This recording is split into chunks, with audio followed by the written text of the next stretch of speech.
I'm a city boy born and bred, but for my latest adventure, I've headed into the countryside of northern England.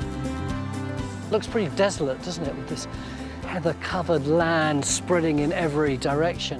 I'm 2/3 of the way through my journey, from the west coast of Cumbria, nearly 200 miles east, to the North Yorkshire coast. Oh, there he is! Oh, man, that was so good! As I cross this spectacular countryside, it's such a beautiful landscape. It's almost manicured. I'm meeting the people... Any more fares? ...who live and work here. There you go, you're a natural. I was born for this. Wow! Oh! Should the Volvo? I can't do it anymore. Oh, my God, I panicked. On this next leg of my big adventure... Whoa, we're off the ground. I'll be taking to the skies... Hey. Uncovering the story of penniless monks who went power mad. Bang! Where's the poverty now? They'd put up this symphony in stone. And working the land, but it's no 9 to 5. In my job, it's the variety. No 2 days are the same. I love the idea that this is your office. Pretty good office.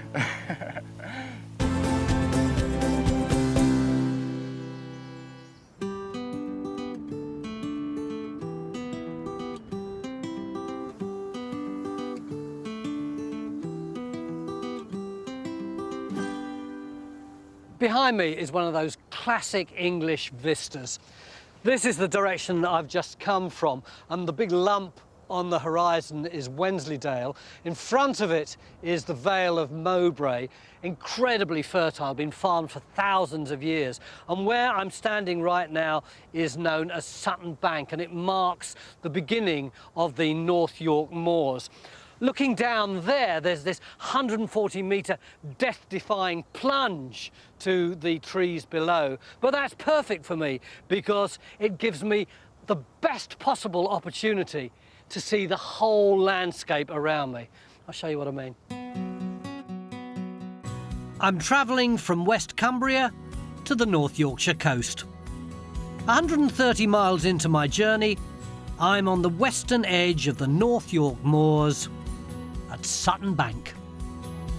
The view from Sutton's impressive, but I'm here to get another perspective on the landscape.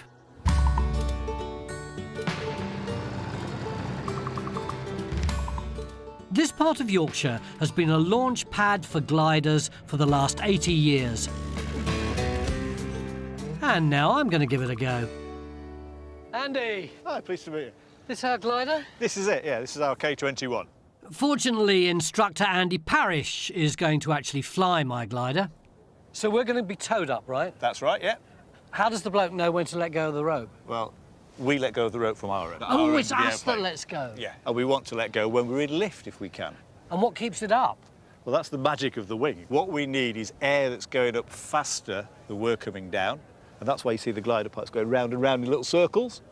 They're in rising air, a column of rising air. Do I get in the back? No, you're going in the front seat, because that's the best seat in the house. Oh, fantastic. You get the best view out of the front, so I'll be going in the back.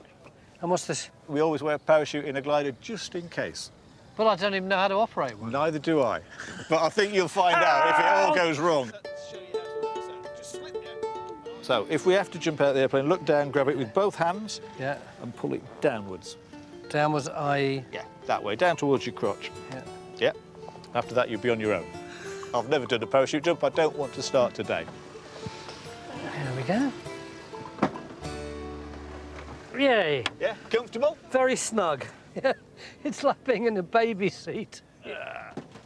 I really, really don't like heights. You're sitting in a really comfortable armchair. Yeah. It's just like looking down at Google Earth, something like that.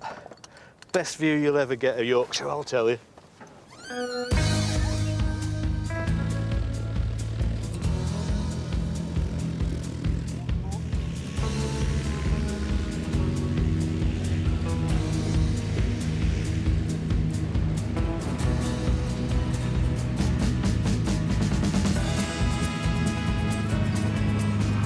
Whoa, we're off the ground. That's us flying, yeah.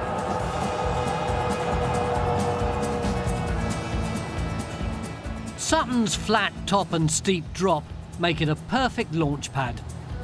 That's extraordinary as we go over the lip. 1 minute we're just like 100 foot off the ground, and then it feels like 1,000 feet off the ground. It takes your breath away, doesn't it? Absolutely. More typical of coastal cliffs, it was created by moving ice knocking the tops off the hills in the last ice age. And there's another landmark that catches my eye. And then you can look back and see the White Horse there, and our airfield. airfield. The horse! It's so sweet, that one, isn't it? It's only 19th century, isn't it? 1850, 1854. Chalk horses have been around since the Iron Age. The Celts considered them divine. This is the biggest in England, but not the oldest, created by a determined Victorian schoolteacher and a group of locals. A great navigational feature for finding your way back here in a glider. I bet. You can see that 40 or 50 miles away. Yeah. Oh, it's a bit bumpy. We release the tow rope and we're properly gliding. Oh.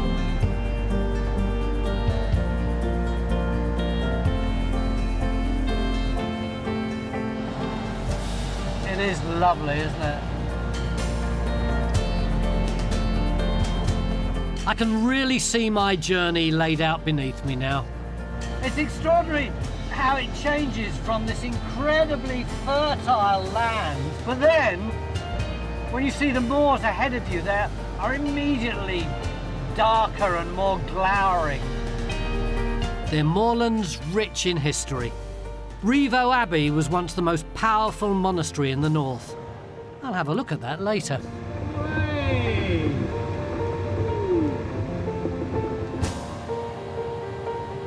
Gliders can fly 180 miles at speeds of up to 100 miles an hour.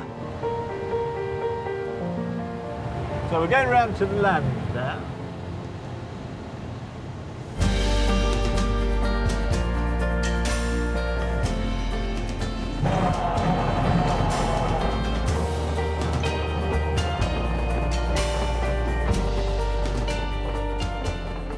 All right.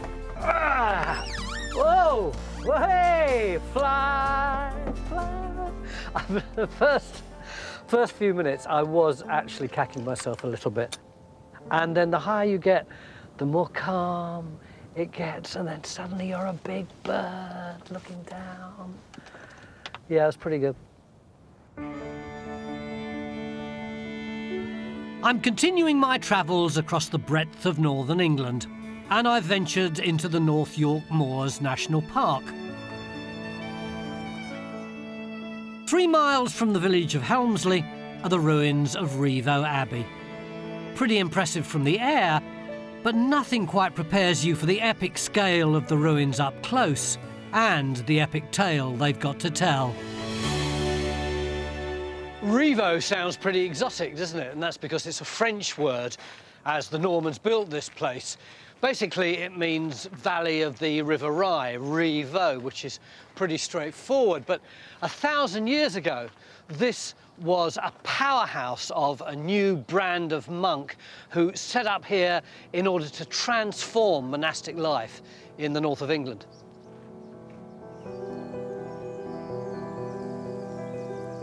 It was a great spot to set up shop. Rich grazing land with deposits of lead and iron ready to be mined. In the 11th century, an order arrived with ambitions to become the top monastic dogs in the north of England. A few decades after William the Conqueror invaded the south of England, a handful of monks arrived here. These were the Cistercians, and their mission was to bring poverty, chastity and study back to the church. These were seriously austere guys. First of all, they'd have put up a little wooden building, then this bleaker stone one. But 100 years later, bang! Where's the poverty now? They'd put up this symphony in stone.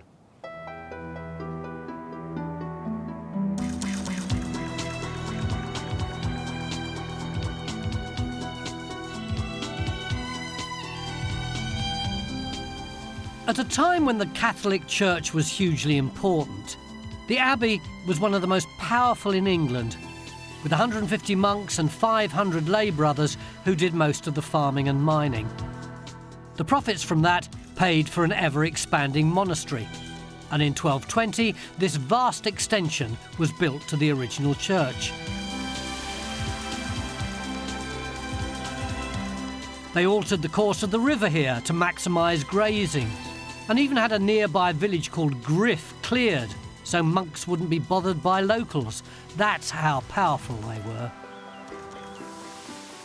This place is the perfect example of medieval imperialism. You've got this fantastic building rammed full with money, and outside in the countryside there are peasants mired in poverty with virtually nothing to eat. And then things started to go wrong for the monastery. There was financial mismanagement, disease, corruption, and eventually Henry VIII dissolved the monasteries, ripped all the lead off the roofs and left the place virtually uninhabitable. In fact, the only reason that these ruins still exist is that for 300 years local landowners have wanted something pretty to look at. This is the perfect morality tale about an enormous organisation, very successful, but eventually gets brought low because it's got just too much money.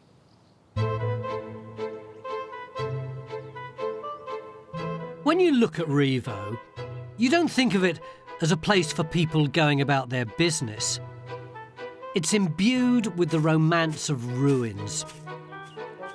But I'm going south of Rievaulx, to a place on the edge of the moorland at Ampleforth, a living, thriving, modern monastery. Two ends of the monastic story, side by side.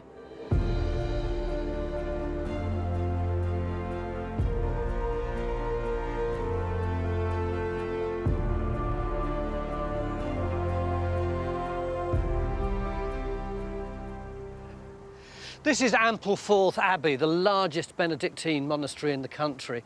That beautiful statue there is of St Benedict, who founded the order. The Benedictines were driven out of England by the Tudors during the Reformation and couldn't come back for over another 200 years until finally they returned when the Catholics were emancipated in the 19th century. And that's when they started work on this extraordinary building. But it's not actually the history or the archaeology or the architecture I want to talk about right now. There's a little secret just round the corner which brings back vivid memories of my childhood. Growing up, we always had an apple tree at home, and its fruit seems so much sweeter than today's supermarket stuff. So I couldn't pass up the invitation to sample some of the old English varieties grown here.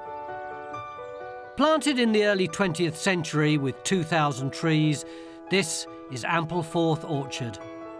Managing the collection is orchardist Tim Saxby. Ampleforth's pretty far north for an orchard, isn't it? It is. We enjoy a very sheltered location here. What staggers me is the number of different kinds of apple you've got. 40 varieties.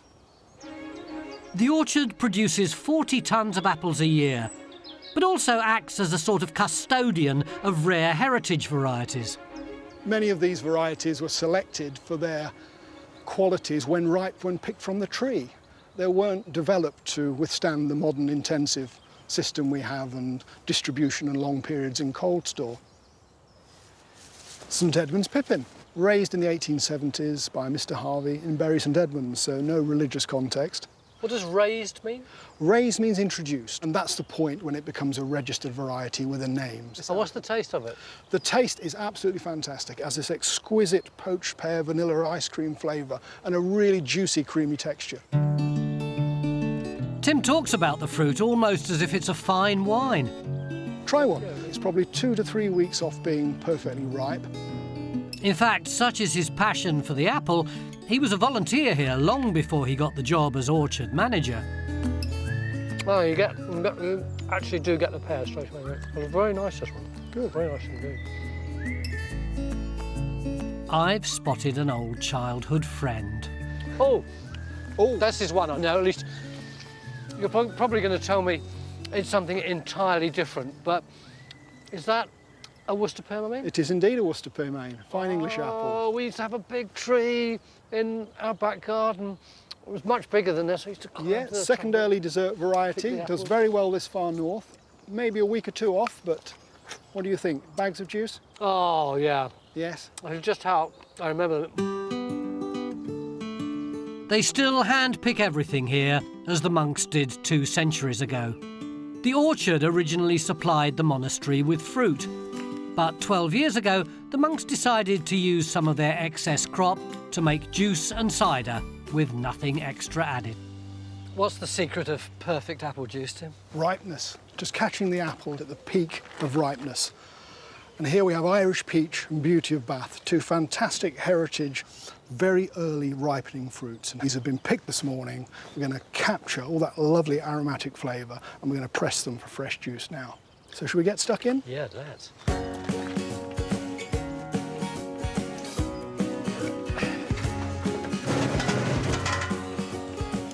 Stage 1 involves milling the fruit ready to be pressed.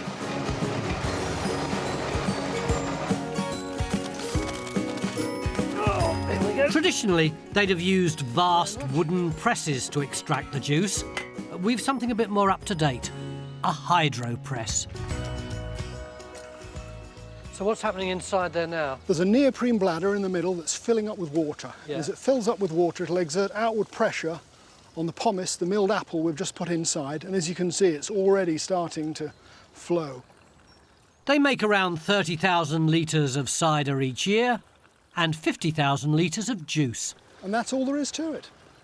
And the sales help raise funds for the monastery. The press is almost done, Yep. and the best way to enjoy this fresh pressed juice is straight from the press.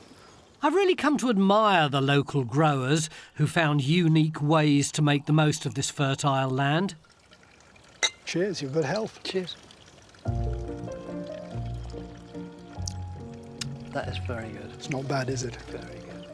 On the tree this morning. Apple orchards are a rarity in these parts, but I'm travelling south to Sand Hutton to meet a grower who specialises in an even more unexpected crop. Mediterranean herbs, coriander, chives and mint. All being grown by Alison Dodd. Alison, the smell coming off of this crop is fantastic. I can smell it from miles away. Yes, it's really lovely fresh mint, actually, just ready to pick at the moment. It's extraordinary. Until about the age of 15, I thought herbs were brown, crumbly things in the back of the cupboard. Well, they certainly used to be, like dust, weren't they? Yeah. With several years' experience as a chef, Alison spotted the growing trend for cooking with fresh herbs back in the 90s and established Herbs Unlimited. It's a pretty big business now, isn't it, what you're It's doing? just amazing, really, you know, how it's developed. How many herbs do you reckon you sell a week?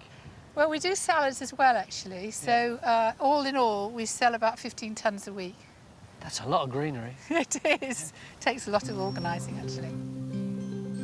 The crops have to be picked, packed and delivered, all within a matter of hours. Alison supplies the catering industry up and down the country. Ironically, her business really took off in the wake of a farming catastrophe. She joined forces with a local farmer needing to diversify after foot and mouth devastated their livestock. She now farms 90 acres, employs 45 people and grows 37 varieties of herbs. This is pineapple mint here, which has a tremendous pineapple flavour. Have a smell. Oh yeah, very much. It really kicks off when you rub it. It's a pity this isn't smelly vision. I promise you, this does smell of pineapple. And we've got chocolate mint next year. That was you're amazing. kidding. Chocolate mint? Yeah. Oh yeah, it's like a sort of really dark chocolate, Yes, isn't it? it's just lovely. What other ones do you do? I've got apple mint down there. Apple mint? Yes, and we've got basil mint, grapefruit mint. Oh, you're winding me up. You're just No, saying these and, words. And strawberry mint. No, not at all. Strawberry mint? Yes, yes.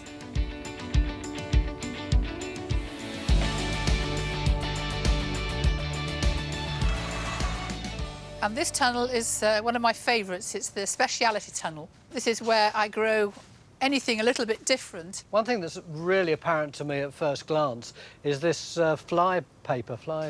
Yeah, that's a sticky fly trap. They're just fly indicators, really, so that we know if any of our unwelcome visitors have arrived, like aphids or anything like that. Because as soon as you get a pest on this crop, it will make it unsaleable. So it's very important that we catch them early. Alison grows on a pretty big scale, but tries to avoid using pesticides. Instead, she prefers to bring in natural predators of any harmful bugs. Every week we introduce either ladybird larvae or wasp larvae into here, and they will eat up our pests. Food fashions heavily influence what Alison grows, and in recent years there's been a high demand for colourful produce. This apparently is going to be my main course. Am I really going to eat all these? No, you're not quite a rabbit, yes. This is an amazing collection of all the flowers that we grow that are edible, which is quite surprising because some things on here you would never expect to be edible. We've got nasturtiums, begonias, cornflowers, violas and borage. But this is a begonia flower, which I think I'm going to make you eat because it tastes very lemony. Gosh, that is good. It's a surprise, isn't it? That is a very big surprise. Yes, yeah. exactly. Or a nasturtium flower, which is quite peppery. Here you are. Here's a peppery nasturtium. Here. Yeah, it is pepper, isn't it? Yeah, very peppery. This is like eating a bridal headdress. What else have we got? This is a borage flower, and it's so pretty and dainty, isn't it? I'll give you that. Oh, the middle. Oh, that's nice. Now, that will go well in your cocktails. It'll be very nice indeed. And the last one we have are the violas, which have got lots of different colours of those. Blue and whites, blues, yellows. I'll have a yellow. You'll have a yellow. Yeah. There we are. There's a white. You're enjoying these. It's just mad. It's all a far cry from those neglected jars of brown dust that used to sit on the spice rack forever.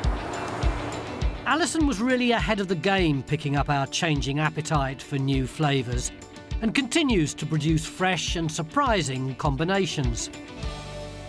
There's a long and noble tradition of farming in this area, but I bet it's the first time anyone has ever grown here chocolate, mint, pineapple, sage and orange thyme.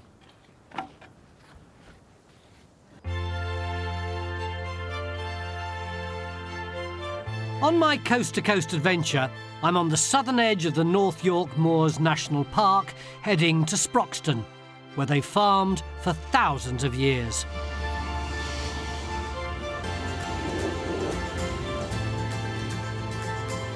Farming's the world's oldest industry, but today it uses the latest technology, and in late summer, they're revving up.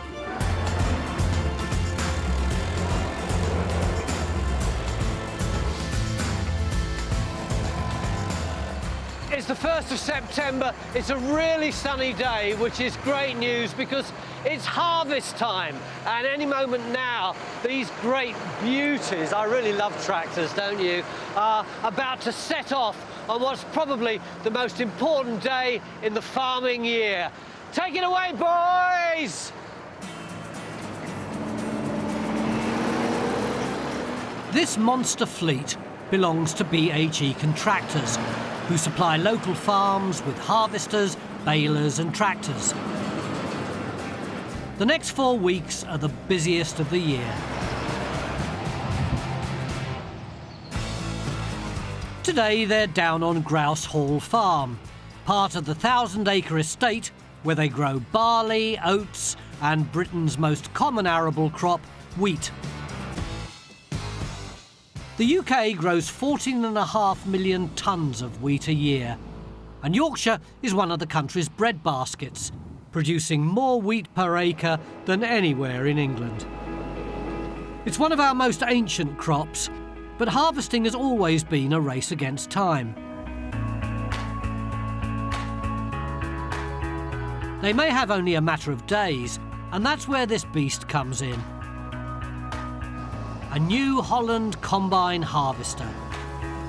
520 horsepower, 14 tonnes of cutting-edge farming technology. At £350,000, BHE owner Simon Dunn can't afford to let it stand idle during harvest. So when the sun shines, it's go time. This field would normally be combined in the end of September, but thankfully we're in here first day of September. It's a very short window, and when conditions are right, we've got to have the firepower to do it. The weather is our thing we're most vulnerable to. We can spend all we like on all this machinery. Yeah. If the weather does not play ball, we cannot operate it. If it rains, there can be outbreaks of pests or diseases which can spread quickly. On the other hand, if the crop's too dry, it can ripen too quickly or even just die. They literally have to make hay as soon as the sun shines. My job is watching the weather forecast and deciding where men are going to be. Just live by it all the time. So when I come back, I want a weather unrelated job. The size of a house. Driving this monster combine is Simon's son, Will. Right, off we go.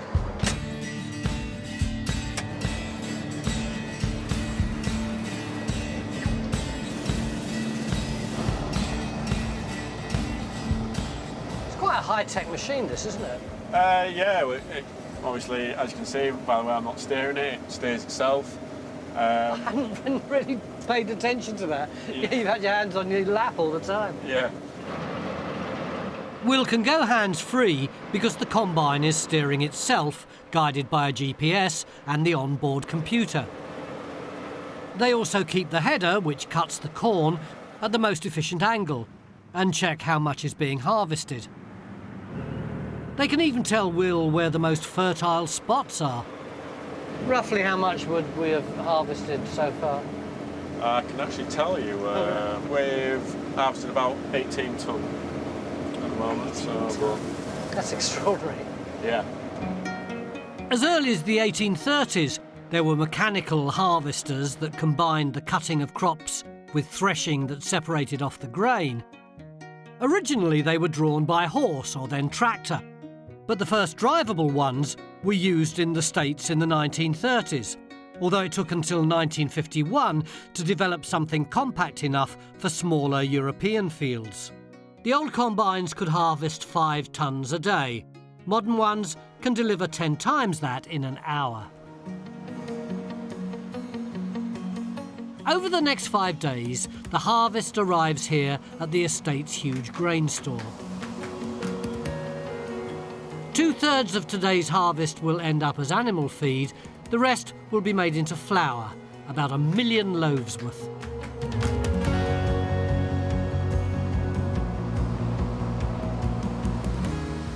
So this is it, the end of the process? This is it, yep. We'll hopefully get 1,500 tonnes of wheat in here. Wow. So we have another 4 or 5 days. So this whole place will be practically full of wheat? Yep, yep. Extraordinary. Wow. It's easy to forget that we still farm on this scale in Britain. I'm really beginning to understand how hard this landscape works. In fact, it's been shaped by centuries of growing and harvesting. I'm travelling north towards the village of Helmsley, still on the edge of the North Yorkshire Moors. What's drawn me here is a harvest of a different kind, and this crop takes a while to cultivate. That larch woodland has been here for decades, but it hasn't sprung up naturally. It's a commercially grown crop to supply the posts and fences and gates for the bridleways and paths of the moors. And very close by is one of the few sawmills that still processes timber in the traditional ways.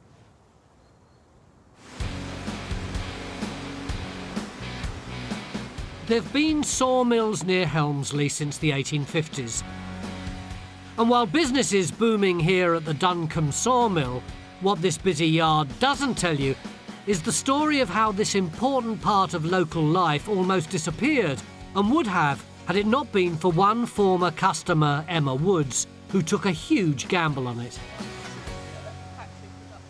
My husband received a letter saying that the sawmill was closing, and as he was a customer of theirs, it had been such a part of the local community, so for it to just close seemed such a pity, so decided to take it on. That was 13 years ago and haven't looked back, really. What were you doing before that? I was a silver specialist and I inventoried the Queen's silver collection. So you actually worked in Buckingham Palace? I did. So it was a very spoiling and fascinating job. Yeah, it was wonderful. And then you marry a Yorkshireman and you come up here That's right. and buy a sawmill. That's right. Did you do much carpentry before that? No, I knew nothing about timber at all. My first day here was terrifying. I didn't know the difference between a fencing rail and a post, and so it was just the biggest learning curve. Very brave and barking mad. Well, I'm very lucky. I have been supported by people who have got that knowledge. It's been great fun. It really has. 250 tonnes of trees pass through the mill every year, all of it local. The timber comes from within a 10-15 mile radius from sustainable woodland. I think where we're fairly unusual is that we actually process all the timber ourselves. We cut them ourselves, we pressure treat them, and then we turn them into gates, fence panels. They then can go locally up into the moors or wherever. So yeah, local is very important. Yeah, local and traditional. It all, of course, starts with the tree. Good quality wood from sustainable sources. Forester Paul Craven keeps a careful eye on the timber coming in. What are these trees, Paul? These are larch trees. How old do you think these would have been before they were cut? 50, 60 years old, I would say, something like that, these trees. So it's, in a way, it's like a 50 to 60 growing cycle and harvest, isn't it? It is, yeah. Young trees growing into older trees being cut down. You're always working for the next generation in forestry. The larch was introduced to Britain in the 17th century. A tough, dense wood, its high resin content means it doesn't rot or splinter easily. Ideal for use outdoors on gates and fence posts, particularly where it's wet. How do you produce the perfect larch? What we actually want is a nice straight log, not free, no branches. As the tree is growing, what we actually like is it to grow with the rings concentric. That's not concentric. Middle isn't in the middle, is it? It's on one side. It's to one side, yeah. So that tells me there's been probably a tree left closer which hasn't allowed light to get to it. So there's more light this side, so it's grown more. There's been more light at this side and it's pulled it out that way. Whereas that one seems pretty perfect. That looks better, does that one, yeah. It's more central, yeah. How long have you been doing this job? 30 years. It's one of those jobs that gets into your blood, if you like, so I plan to carry on as long as I possibly can. In the last year, the team in the workshop here turned those larch logs into almost 600 gates and 1,200 fence panels, many of which go to the national parks to be used on boundaries and access points. Joiner Eddie Garbett is going to let me put the finishing touches to one of his gates. Hello there, Tony. Hi. Looks to me like it's nearly there now. It's a proper gate. Yeah, it's very nearly there. It's all been pressure treated, all planed up timber, all mortised and tenon jointed. Just the braces to fit and ready to go to the national parks. Excellent. How long have you worked here, Eddie? 27 years. I've got this diagonal brace drilled out. If you're able to pass me some bolts. Right, these bolts here? Yeah, 3 short ones going to there. They just hammer them in? Yeah, just hammer them in, yeah.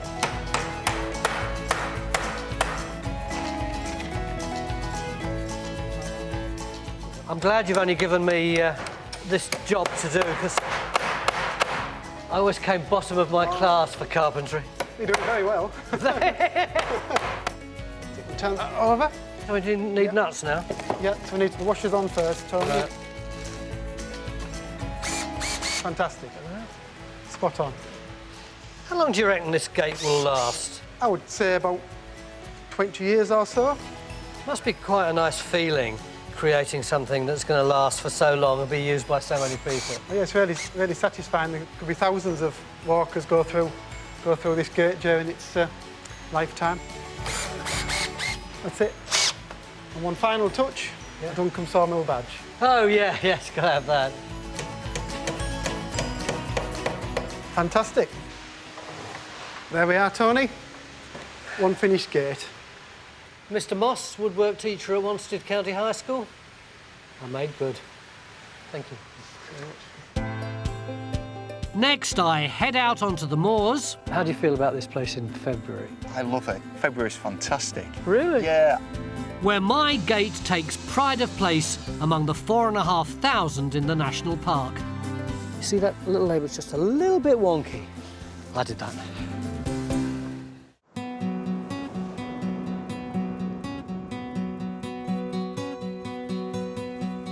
I'm on my coast-to-coast adventure and I'm exploring the North Yorkshire Moors National Park. These parks were born out of a campaigning movement in the 1930s to encourage landowners to make Britain's countryside accessible to everyone. With the fresh, clean air coming across the hills and dales, and the rivers and lakes, there are thousands of square miles of country and coast which should be made into national parks.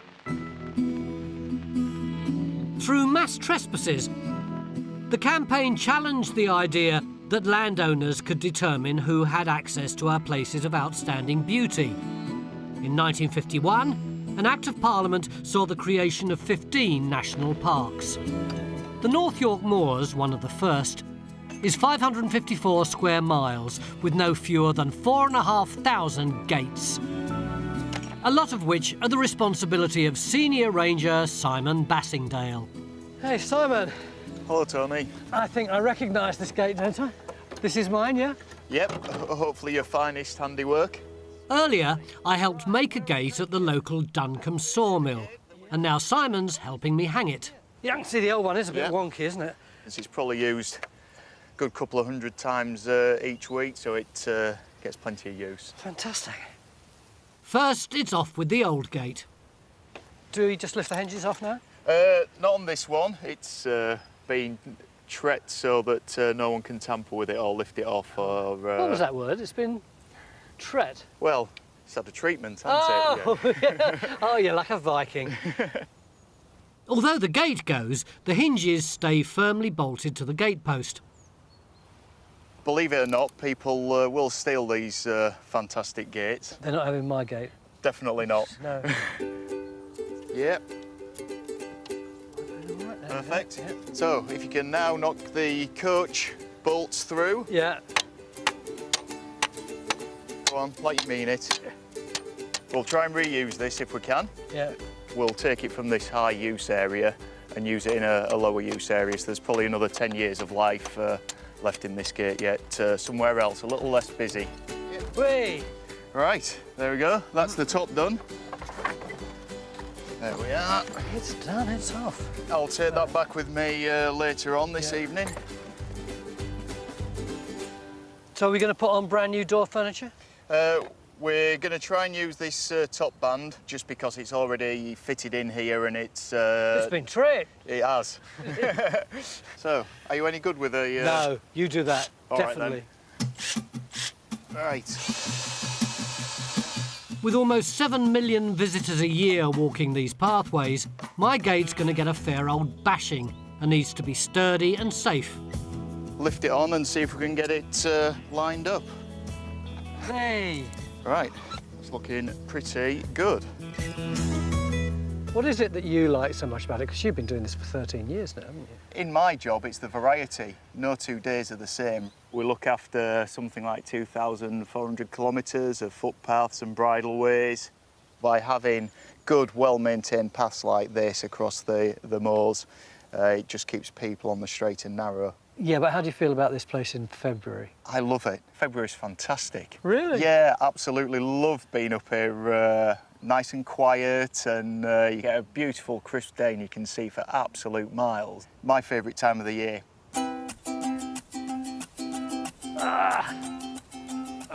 Oh yeah, that's not coming off anytime soon. Now just make sure it's clapping on the clapping post there.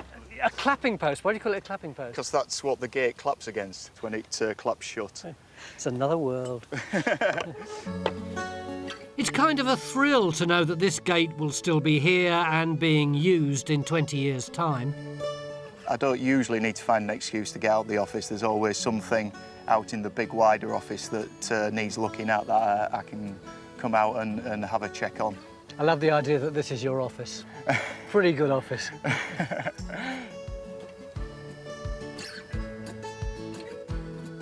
This fertile land seems to inspire extraordinary devotion, whether it's taking a gamble on a failing sawmill, using farmland devastated by foot and mouth to grow herbs, or preserving rare heritage apples. There must be something in the soil. Well, this is just about the end of this leg of my coast-to-coast adventure, and I must admit I never for one moment thought I would discover as much variety as I did on the North York Moors. But now, take a look at this. Way over there in the distance, that is the North Sea. My first glimpse of the end of my journey.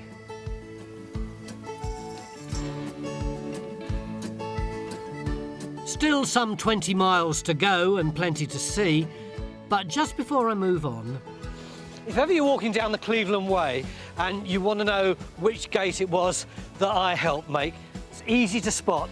You see that little label's just a little bit wonky. I did that.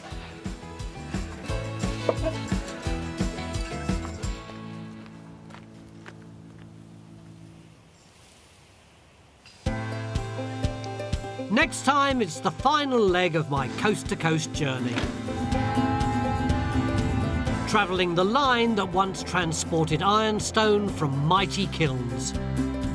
Can you imagine the din, the smoke, the fire, the sheer amount of human activity that must have gone on here? I'm in awe of the handiwork of Whitby's last trawler builder. It's exquisite, isn't it? And I'm left speechless by some majestic giants. Hey! Oh, yeah! Did you see that? It is quite extraordinary, isn't it? Just...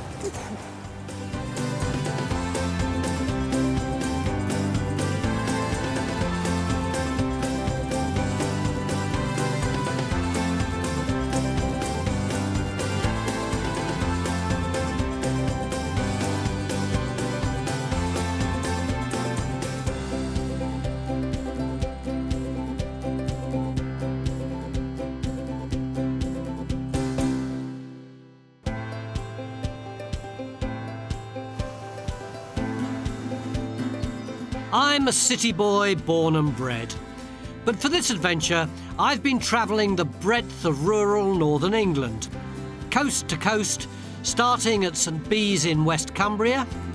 There's this tradition, which is that before you set off on this walk, you have to dip your toe into the sea. Heading for the east coast of Yorkshire. So far I've covered 170 miles. It's such a beautiful landscape. It's almost manicured. Oh, come on! Look at the little ones. Yeah, come on, girls. The final stretch of my west to east journey will take me from the old mining area around Rievaulx Abbey to Robin Hood's Bay. Along the way, the North York Moors reveal their sci-fi secrets. Could be the future of Britain at stake, couldn't it? It's a thing of beauty, really. The number of objects that we track on a daily basis and detect, it never ceases to amaze me. An industrious past that continues with a hidden shipbuilding industry. I got refused apprenticeship at the shipyard. I started in a small garage. From garage to shipbuilder. That's right, yeah. And majestic giants. Oh, woof, woof, woof. Put on a show that leaves me lost for words. Hey! Oh, just, oh, yeah! It's quite extraordinary, isn't it? Just...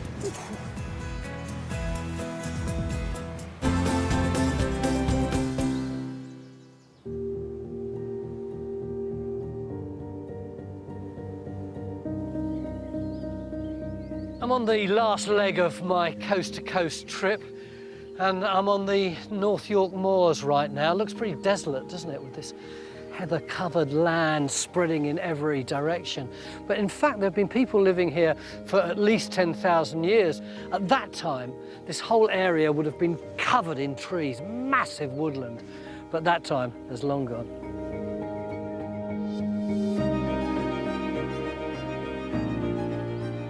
There's always been little pockets of industry here, but it really took off in the 1850s with the discovery of this. That's not just any old piece of rock, that is magnetic iron ore. And there used to be loads of it, which they would shovel into the back of these huge kilns where it would be roasted to reduce its weight, to make it cost-effective to transport it. And eventually these big doors in the front of the kilns would open and they'd all be blazing red. And there's these guys who would shovel it all into great big wagons on a train, because this was a railway track here, and it would be transported off to Teesside where it would be turned into steel. Can you imagine the din, the smoke, the fire, the sheer amount of human activity that must have gone on here?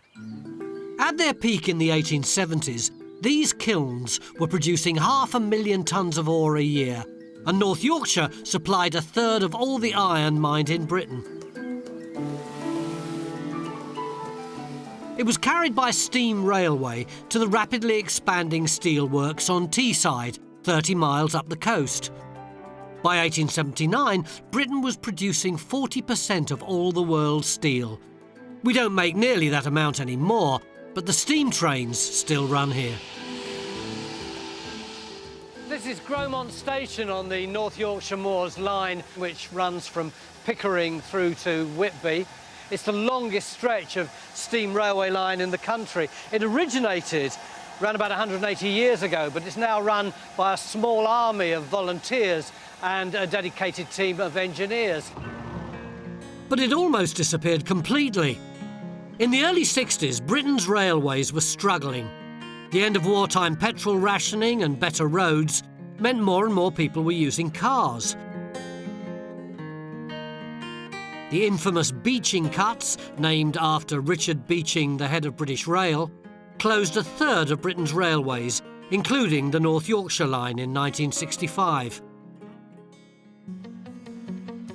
But in a testament to true Yorkshire grit, the locals gave up their free time to preserve it, and a decade later it reopened.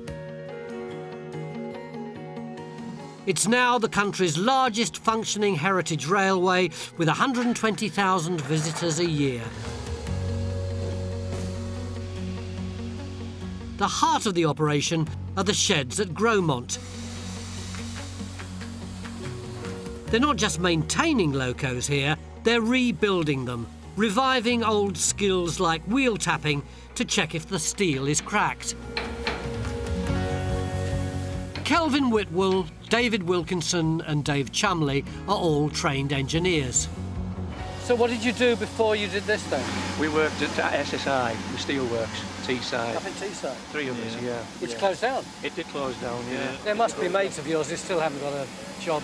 The lot. Yeah, still are, yeah. We were 3 that fell on our feet. And the first job we got was that one. Build that up from a bag of bits. It's just come as a rolling chassis in a boiler and a box of bits. Yeah. And it's going out and it's actually pulling trains now for the public to enjoy. Right, that's right. How did you work out what to do? Because presumably that knowledge is virtually dead. There isn't much of that knowledge. There's other heritage railways that will help you along. It's a small industry, the heritage railway, and everyone will help each other. You must have been pleased as punch when you first saw it go. Oh, yes. Definitely, yeah. There's a kind of poetic justice that in these stricken times, the railway now employs twice as many people as worked here in the mid-19th century.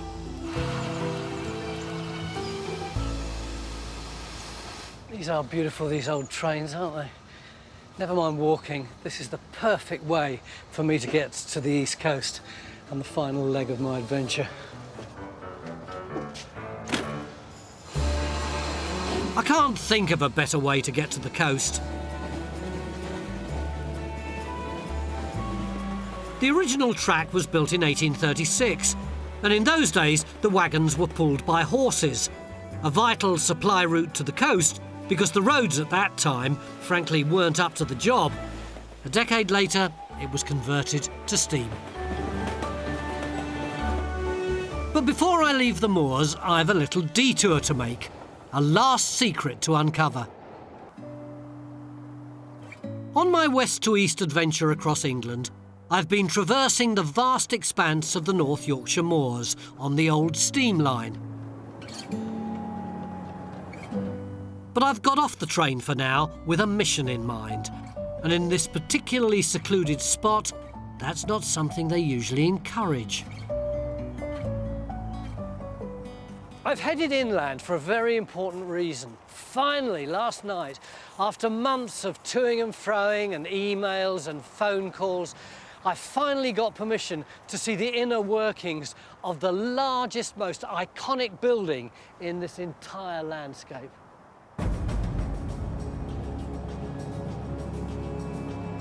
This 112-foot shiny pyramid may look like a futuristic sculpture, but it is in fact a highly sensitive radar station. RAF Fylingdales is an essential part of the UK and US military defence strategy. A sophisticated early warning system to detect, track and report missile attacks. They don't let anyone wander in. I've been given a special pass, and I can't wait to see what's behind those vast panels. Morning, Tony. Good morning. Leader Tim Adcock. Pleased to meet you, and welcome to the RAF Fylingdales. Thank you.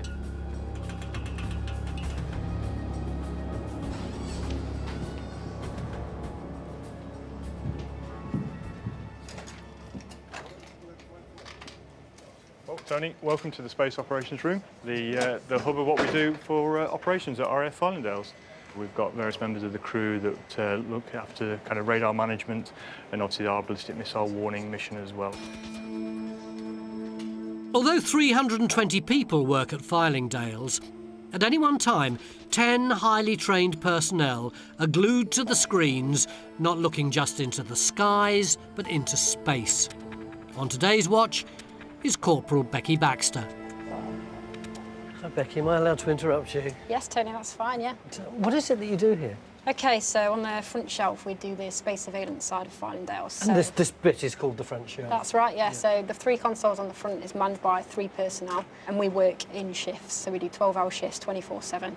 How many objects do you reckon you're tracking at any one time?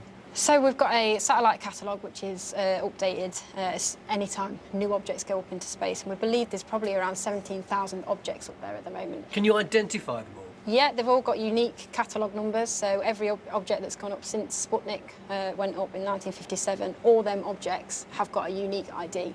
So the radar is very capable and it's able to look for over 800 objects at any one time if the need arises for that. What else apart from satellites might you spot? OK, so one of the important things up there is obviously the ISS, so 25544 we call it, so you would know it as the International Space Station. Yeah.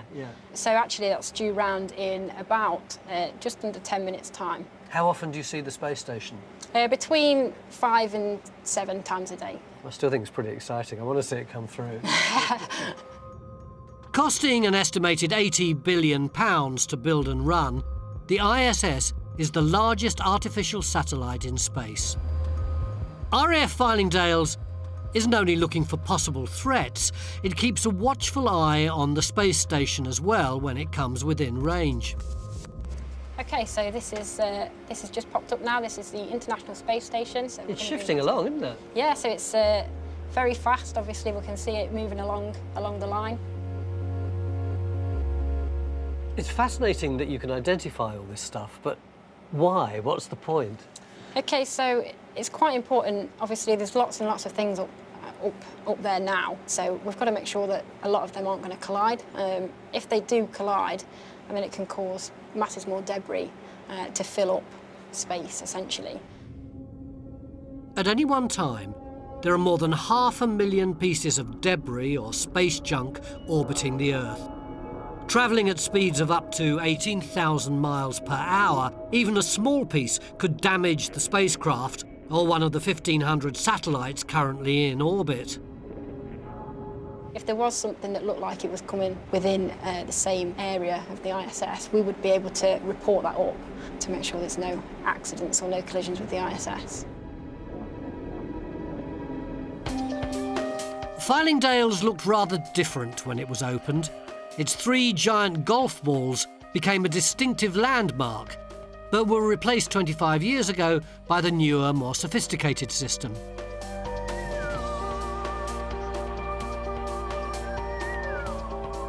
Directly behind those huge panels, Team leader James Dickinson is showing me how they effectively see for thousands of miles.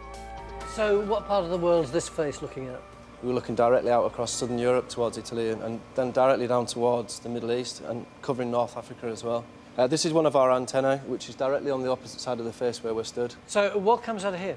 These are what we use to transmit and receive the radio waves. If you want to see something out there 2,000 or 3,000 miles away, what's the process? So what we do is we generate a waveform. It's transmitted out to the face and then it is emitted out into space. And then what we do, as soon as we've transmitted, we switch into receive mode, and the same antenna then is listening for a reflection of that radio wave back.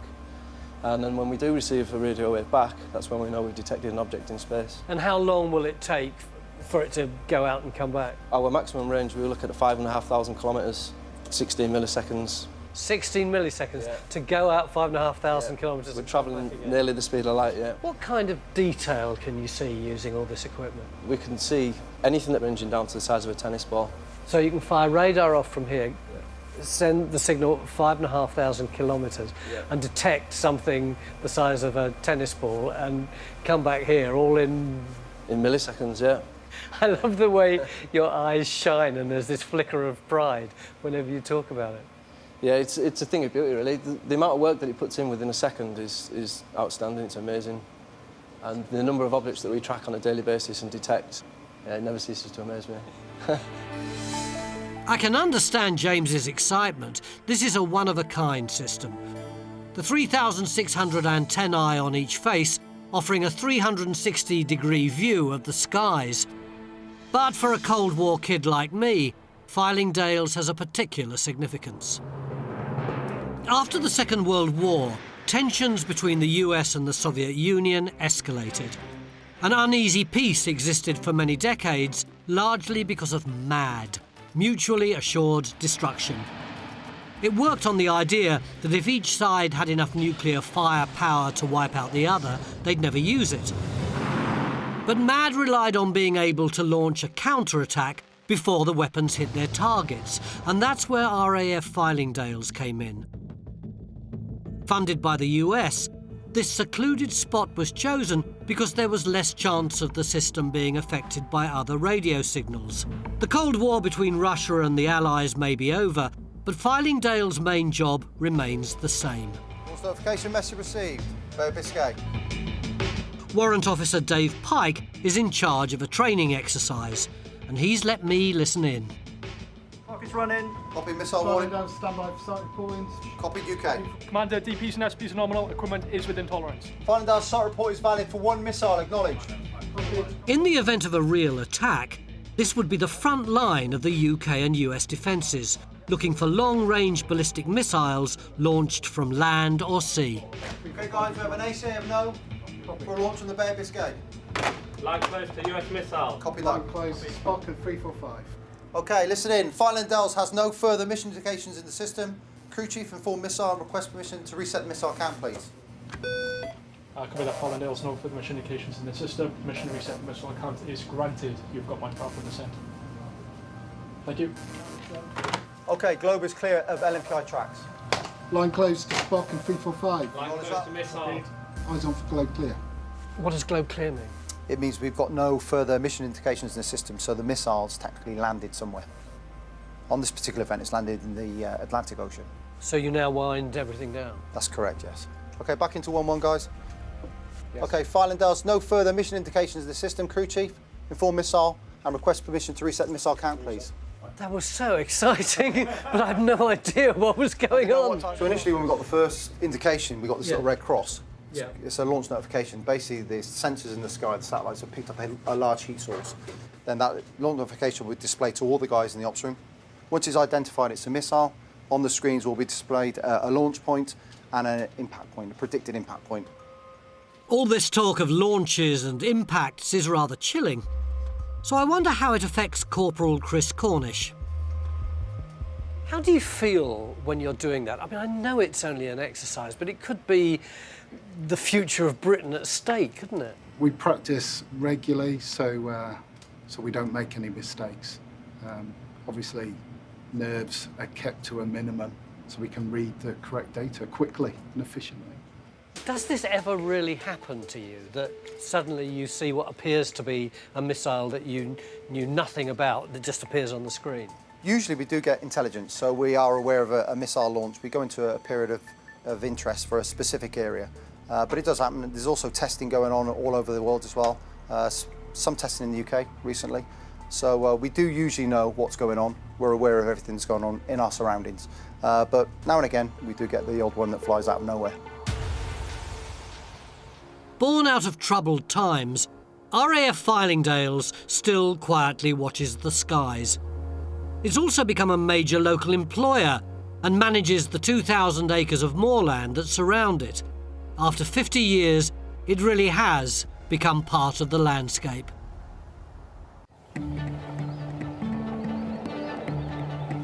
I'm back on the North Yorkshire Moors railway train following the River Esk.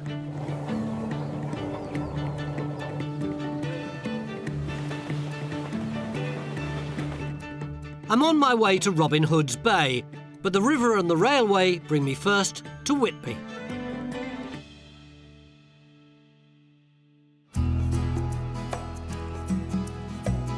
Like many other places I've visited, its tranquil appearance hides a history of enterprise and industry. Whitby was a major fishing port, but in the 19th century its maritime fortunes waned and a new phenomenon hit town: tourism.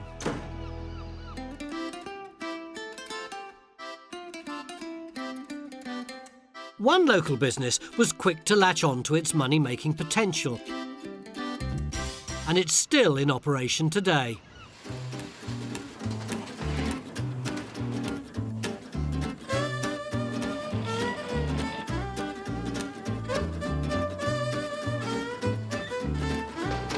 This is Botham's Bakery, something of a Whitby institution.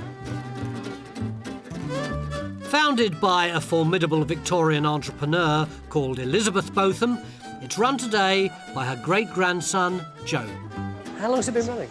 Since 1865, so just over 150 years now.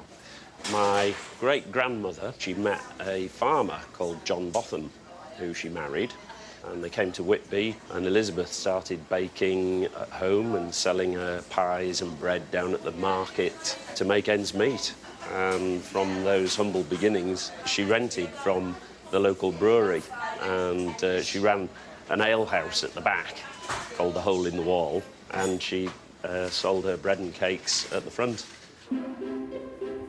Elizabeth Botham must have been quite something. Not only did she run a business, but she raised 14 children.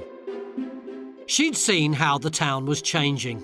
In 1845, the Whitby steam line opened and brought huge numbers of people from the factories of Leeds and Sheffield, all eager to treat themselves. These days, tourism brings £62 million a year to the town. Botham's still baking for tourists as well as the locals in the same buildings. This may just look like a manky old storage area, but here is writ large the history of Botham's. In here was Elizabeth Botham's original shop, and behind it she had her ale house. You can see the trapdoor where they would lower the barrels in, and you see that equipment up there for lowering stuff down. Looks like something out of Hammer House of Horrors, doesn't it? This whole area here was known as Forester's Yard, and it was completely open except for the doors here, and you can see where the flour lorries used to whack the sides of the doors by accident as they reversed in to the block and tackle, which was here, and you would get the hook over the flour sacks, yank them up there because the bakery itself was up there. Now, though, of course, the new bakery is in here, and that is precisely where I'm going now. I'm going to help with some of the daily orders. With 11 direct descendants of Elizabeth Botham working here, David Arnott is one of the few bakers who's not a relative. 747 white bread biscuits. We better get going, shouldn't we? Yeah, we've got a few to make.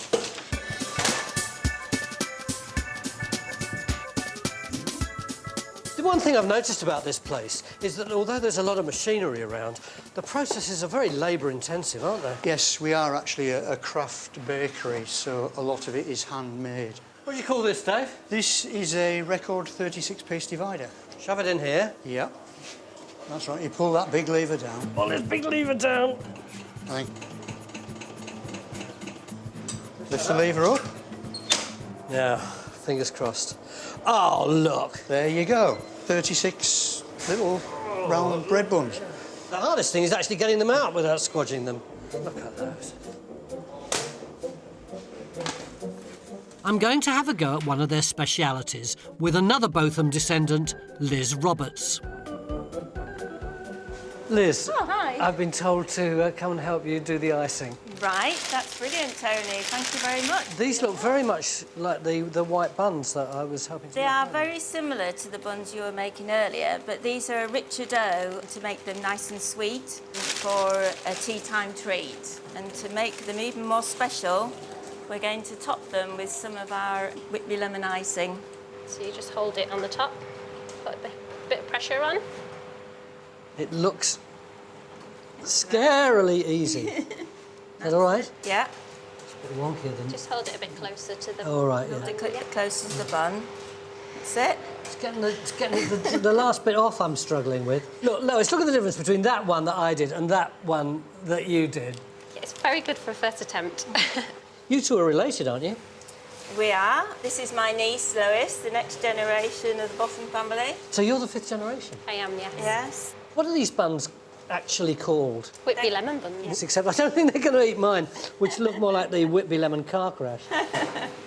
Look at the mess I've created. That's hideous. Do you reckon these are similar to the ones that were being produced here 100 years ago? Oh, certainly, yes. The recipe hasn't changed at all in 100 years. Are we going to have to bin these, or will you be able to make those a bit No, neater? I can adjust them for you. Adjust them. Slightly adjusted buns, and then they'll be for sale. So I haven't exactly excelled at cake making. Maybe I'll do better at cake selling. Can we help you? What would you like? 2 pork pies, please. Pies. You just know he's doing all the work, is it? Thank you very much. You've got the job. I don't think I have. And how long are you going to be working here? Oh, 5-10 minutes. Cherry Bakewell, to iced fancies. He's doing ever so well, isn't he? There we go. Is he training? He is. He's doing very well.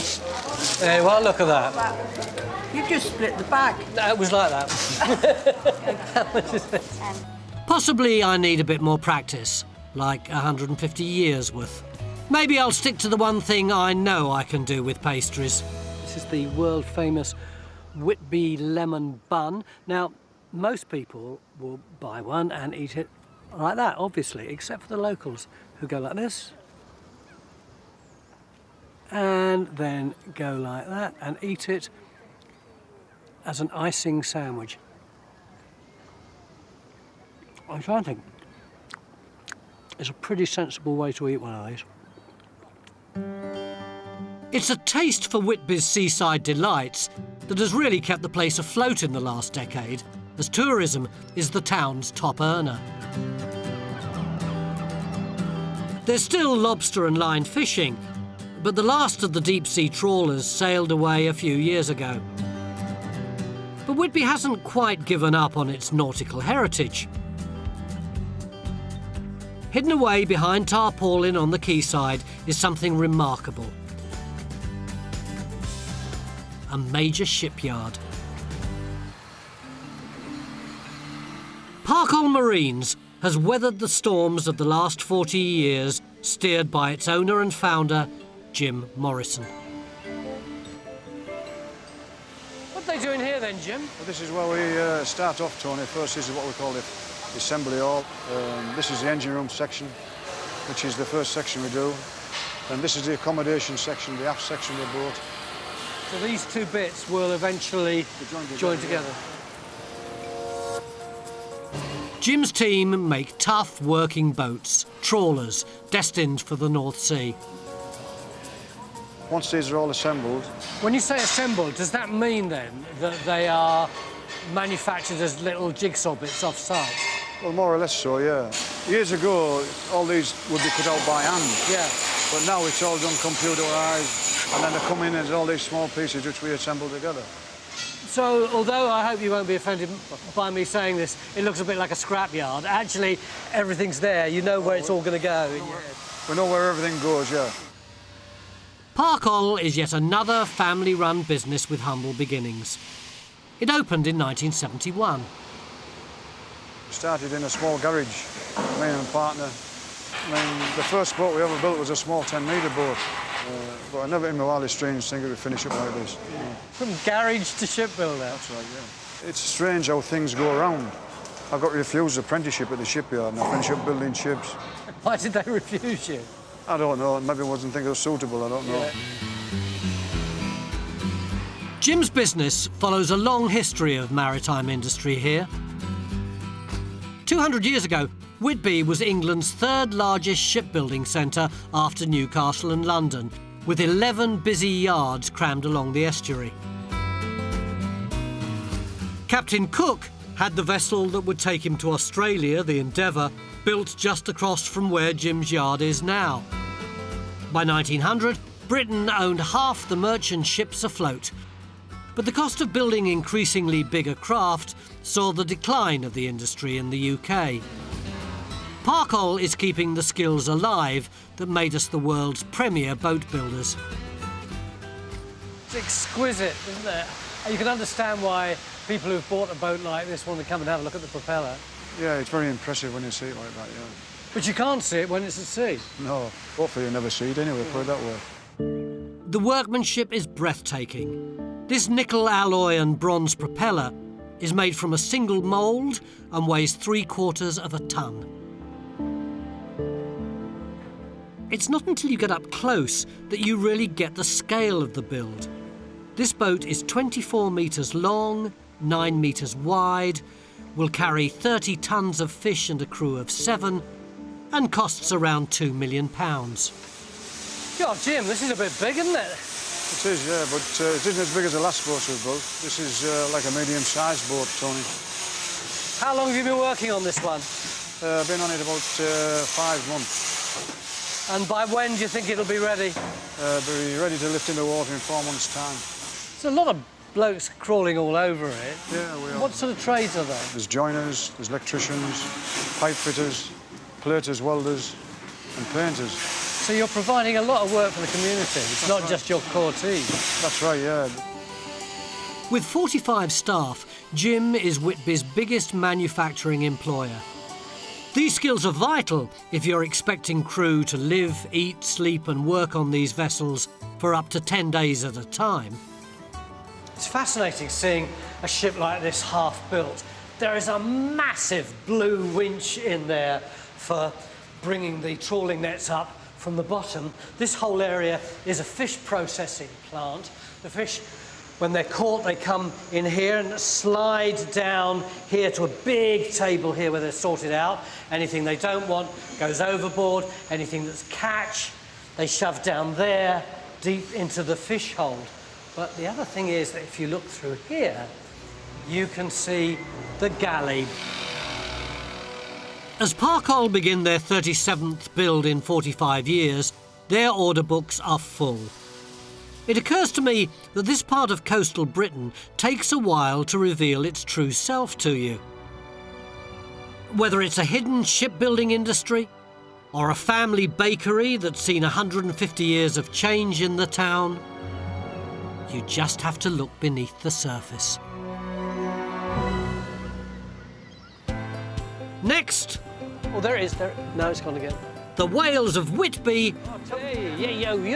prove to be big teases. It really does feel like they're playing with us. I'm almost at the end of my west to east trek across northern England. But before I reach my final destination, there's one thing I just can't miss out on. I'm really excited this morning. I'm about to do something that I've always wanted to do, always planned to do, but I certainly never thought I'd do off the coast of Whitby. whatever happens, I think it's going to be really fun. I'm going whale watching with local skipper Brian Clarkson. Morning. Good morning. Welcome to Whitby. Thank you, nice to see you. I apologise for the sunshine, I'm sure it'll pass. Do you reckon we'll be in with a bit of luck this morning? I think we have every chance.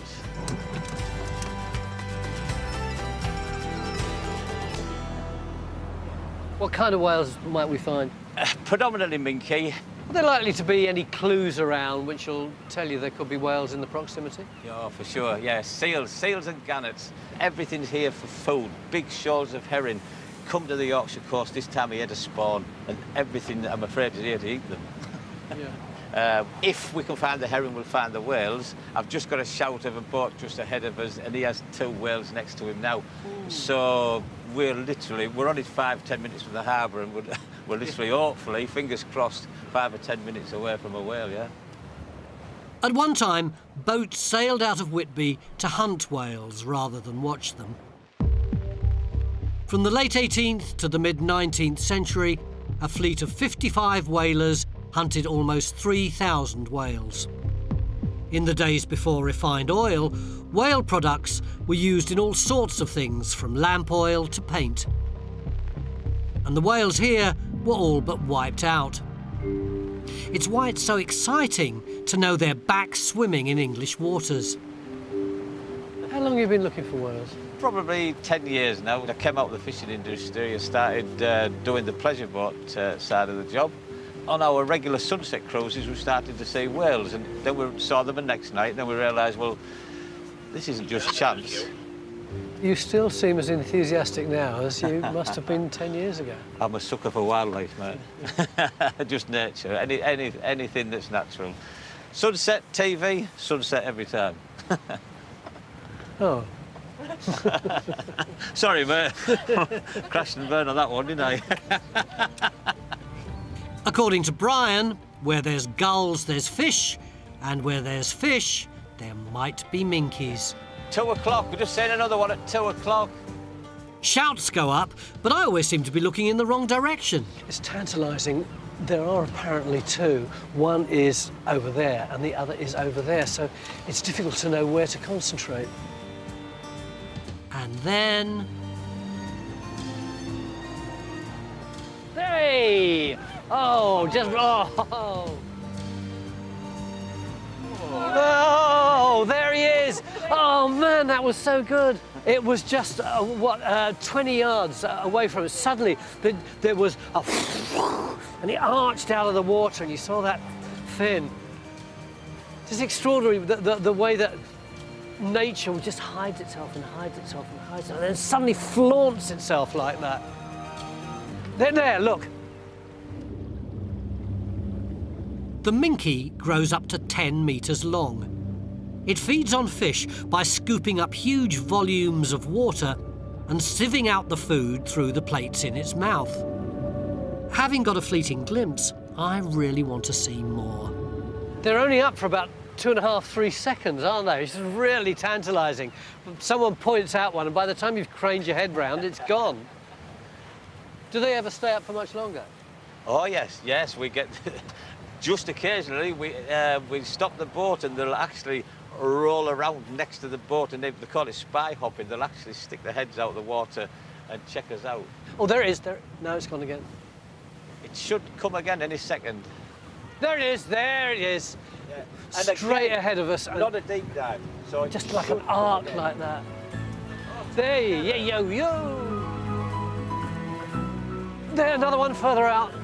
Hey, yeah. I know it's ridiculous, but it really does feel like they're playing with us. Oh, woof. Goodness. Yeah. Did you see that? It is quite extraordinary, isn't it? Just...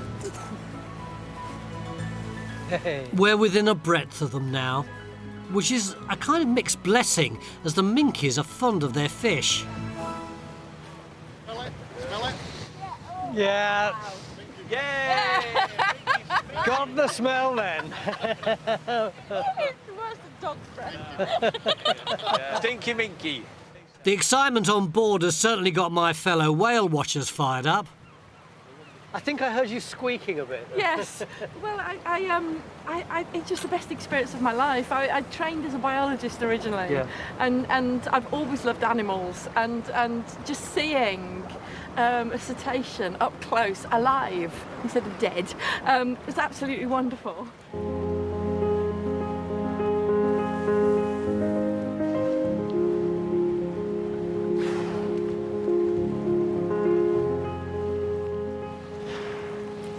Lovely at the end of the trip to get one so close. It felt like it was giving us a reward for having been patient so long. I think I must have seen it really close about 5 times.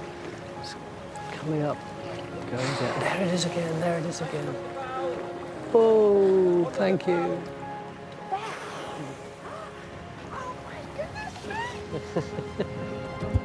I was excited at the prospect of seeing one whale today. We ended up seeing 16. I love the way nature's so demure. For most of the time, there was just the water and just an occasional tail. And then suddenly, it wasn't demure anymore. Then it was like the whale was flaunting itself, just showing off. Bam, bam, bam, bam. All over the place. I can tick that one off my bucket list, can't I?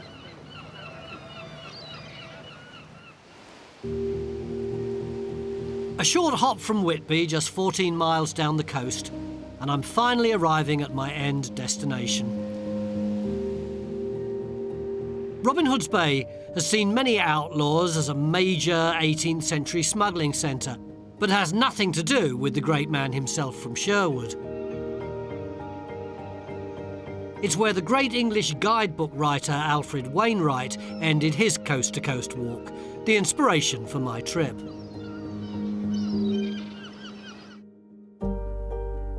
I started my adventure at St Bees Beach on the west coast of Cumbria, cut a swathe across the heart of northern England to arrive on the North Yorkshire coast.